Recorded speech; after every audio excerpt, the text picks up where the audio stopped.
Hey everybody, welcome to Sweetcast. This is Clint, and guess who got fired? That's right, the comic book commissar, political commissar, the enforcer at Kickstarter has been laid off along with the other 40% of the company. So this is a great day. She made a statement on this. I heard about this last week, wanted to make a video and just didn't get around to it. So here I go, Monday, we're making the video. Haven't seen anyone talking about this though. It seemed like it was just quiet. It was this silent thing that was going to go down. They were basically, so Kickstarter hired a person specifically for the sole purpose of creating a political test for the books to make sure that they had lots of social justice in the books, and that books that violated any of their ideals would not be promoted or get kicked off the site altogether. I keep hearing people say like, oh, Kickstarter's not so bad. It is so bad when you are kicking books off your platform based off of political reasons and nothing else. That's silly. Okay, so she doesn't work there anymore. And what would you imagine her last words are going to be? She's very pleased with the union. The timing of all of this is just hysterical. And I think I totally called this too in my video about their union I did a few months ago. All right, so before we get into some of the specifics, Downcast Rise and Fall is on Indiegogo right now. We're in the process of getting things wrapped up. I want to get the print file ready. We're finishing up the last few pages of sequential storytelling. Yes, last few pages were so close to being finished with the story itself. Secret History of Strata is it's being assembled. It's being worked on by several people, and so I think we're about halfway finished with it, but that other half should come quickly. It's just, deadlines and people turning in pages. So we're really in the home stretch. So thanks everybody that has backed this campaign. If you haven't backed it, please do back it. We can get that shipped out to you. And then we're moving on to Fatal, which will be the second campaign of the year. And I think it'll be one of the biggest Indiegogo campaigns, period. Honestly, it's going to be amazing. I think this is a blockbuster. People are not going to want to miss out. All right, so let's get into what Candor Cam says. All right, so she said, broken heart. My last week at Kickstarter, it's been an honor and joy to have served the comics community as an outreach lead, and I'll continue to do so on my own, offering free advice via whatever, if you want free advice.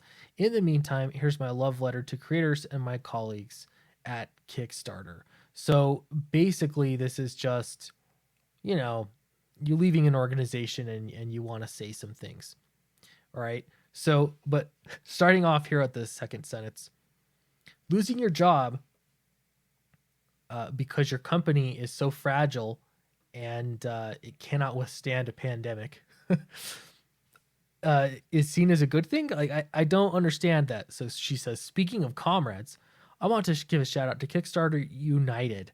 Organizing and winning our union has been one of the best experiences of my life. Yes, it was tumultuous, stressful, and at times painful, but it was all worth it.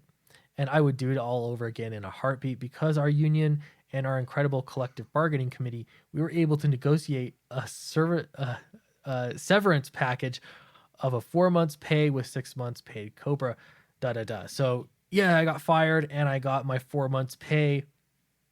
As long as you're making under $110,000 a year, $110,000 a year to literally be the woke commissar of Kickstarter comics, like so specific.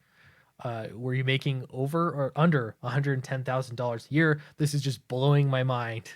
It doesn't matter if it's above or below. I'm shocked. That's the median income at Kickstarter when they have positions like this. And so no wonder why Kickstarter had to fire people. I'm sorry, but this is how it works. If they could have continued business as they were going and just paying people under like regular terms, like you agreed to work, this is what you get paid for working, they might not have had to fire so many people or as soon as they did. But it's these massive golden parachutes, massive, severance packages are fine. You get laid off, but it's just funny to me that this is like the big, you're, yeah, spiking the ball. We got a severance package. Well, you also got fired though, right? Yes, you got a severance package, but you also lost your job. You're without a job. So, shout out to the union, I guess. Okay, so Kickstarter, I've got to say though, I know they've been firing people. Let's see, on that live stream, the live stream where you had, I can't even think his name, Steve Jeppy, and he actually brought up crowdfunding as a viable option to get comics made and get money through the pipeline. And then Diamond will pay you, a quarter of what they owe you, or whatever it is. He brought that up, and then people were saying, well, Kickstarter laid people off.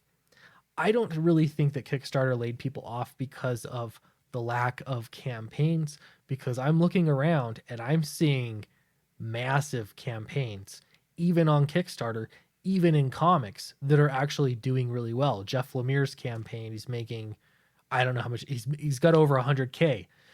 There are still campaigns that are happening.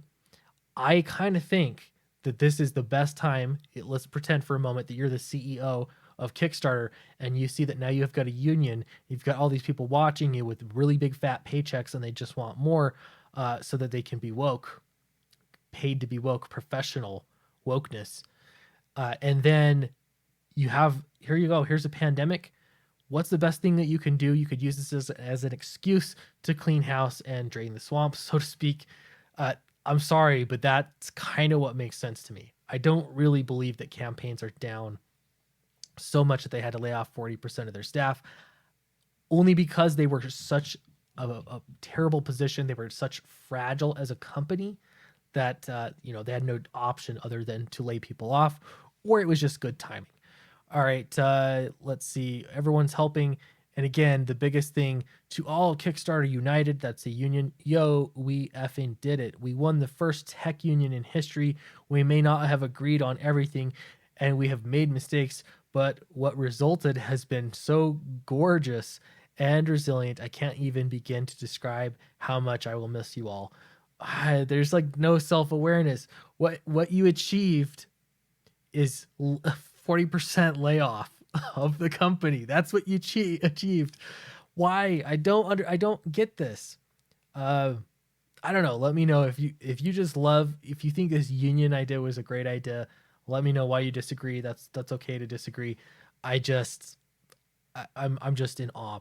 So I hope that Kickstarter realizes that it was a bad idea to even have a position like this in the first place. I think it's a waste of money. And I think and I hope that they also have come to understand that it is a waste of money. You could be doing so much else with your dollars. So that's one thing. In the meantime, crowdfunding right now is actually on fire. I've seen some really big projects. I think there are other big projects coming. And I'm not just talking about people like me, smaller creators that are just doing successful campaigns, but there are serious, massive campaigns. I think this is the year you're going to, now you've had Jeff Lemire, you've had Sean Gordon Murphy's dropping next week or something, or this week. You've got other creators, other professionals from the industry. They're going to be launching campaigns. Some will be on Kickstarter because either A, they only know about Kickstarter because it has become synonymous with crowdfunding, or B, it comes down to this whole political thing. If they go to Indiegogo, it makes a political statement. Therefore, they have to go to Kickstarter to keep those 12 weirdos on Twitter happy.